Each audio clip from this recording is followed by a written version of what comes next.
Episode opens with Bubblegum having a tea party with Slime Princess. Slime Princess said that she wishes that Patience Pimm, the original ice elemental, could join in on the fun. Bubblegum said that she was crazy. She decided to chart her candy powers because it seems to have weakened. Peppermint Buttler tried to cheer her up, but it didn't work, in what was a hilariously awkward scene. She received a paper drawing that looked kind of like a black and white peppermint, and she went to sleep. In her dream, she met an older version of the candy elemental, named Chatsberry, who showed her what candy elementals can do. Just like that, she could shoot jelly beans like a machine gun. Slime Princess realized that she's jelly of her slime, so she leaves in anger. An alarm goes off. We see a flying folded paper game asking for a number. When the citizens say 4, the paper destroys part of the city. Bubblegum hops on her winged steed and fights back. The game opens up and she sees the symbol that was on the paper in her bed. Meanwhile, the Gumball Guardians are just sitting there. What the heck are they doing? They are supposed to defend the city. Bubblegum unlocks her inner science power to make more powerful candy spells and uses soda and mintos to destroy her enemy. The shrapnels of the explosion nearly kill all the candy people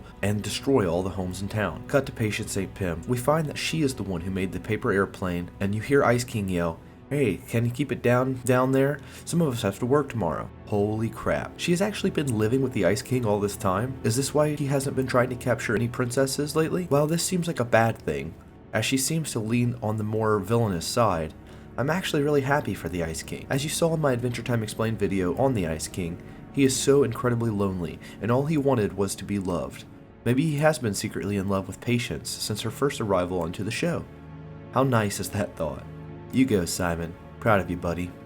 Jake Suit comments, I'm glad this episode wasn't Princess Bubblegum trying to prove that her elemental powers were more than just magic, and had science behind them. I like that all the magic in this world can be explained by complex science. Also, I wonder if we're going to get an episode centered around Flame Princess and her powers, and Slime Princess and her powers in the future. Burrito de Toto comments, out of this Bomb Week premiere, this episode was the best. It was a clear continue of Elemental, and watching Princess Bubblegum investigate and test her new powers was excellent. If you have watched Star vs. the Forces of Evil, Chatsberry's figure reminds me of Glasseric, Star's mentor, who guided Bonnie through the development of her powers. But our princess could mix science with magic to defeat Patience Pimm, and the end foreshadowed a possible arc for this season, with Patience Elemental Data, her lair in the Ice Kingdom. With Princess Bubblegum's development, we could see her in action. She was incredible. This episode managed humor very well, with funny parts by Slime Princess, Jake, Pepbot, and Ice King. If Chatsberry had more powers besides streaming jelly beans, do the other elementals have more powerful powers? This episode set up an arc, in my opinion, and managed action with fun and magic. I really liked it. P.S.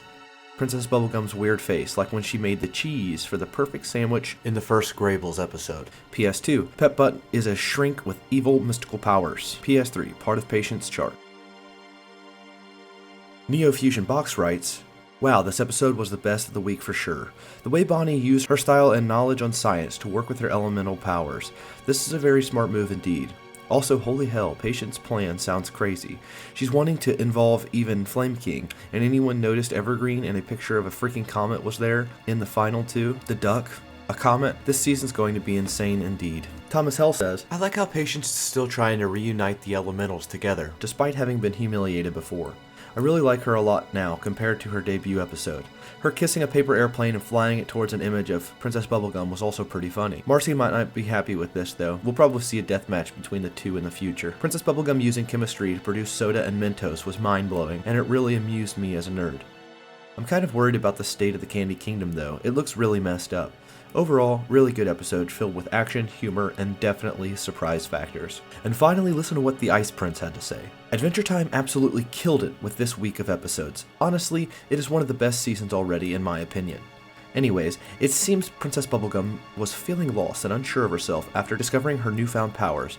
As a woman of science, it threatened to undo what she had come to understand of the world through logic and reasoning, but in the end she realized that her abilities were still rooted in chemical processes she was familiar with, and it helped her accept them, even if she did injure her children in the process. It's also good to see Patience getting ready to stir things up. Her intricate map had all the elementals on it, and I have a feeling she's going to use them to bring about some form of devastation by helping them unlock unlock their powers. She definitely gave me a villainous vibe when she marked the paper airplane with red lipstick kiss, so I'm excited to see what she brings to the table at what will most likely be the season finale. Also, is the Flame King possibly an incarnation of the Orange Comet? According to the map, this could mean that Phoebe is a lot more important to the setting than we thought, since she's possibly the daughter of a reincarnation of the Orange Comet and the Fire Elemental. That would explain why she was so dang powerful and able to morph into a massive being of fire. I mean, she had the power to kill a planet from the inside out before she was poisoned. I'm super curious to find out what all this means. I want to give a big thanks to Meow Enterprise for supporting the channel. I want you guys to go check out his channel and give him a subscribe. He's brand new to YouTube. He's only got 2 videos at the moment, so he's got a long way to go. But show him some love and welcome him to the community. Look forward to seeing more from you, brother. Thanks for watching. Hey, thanks for watching. Happily ever after gaming, man.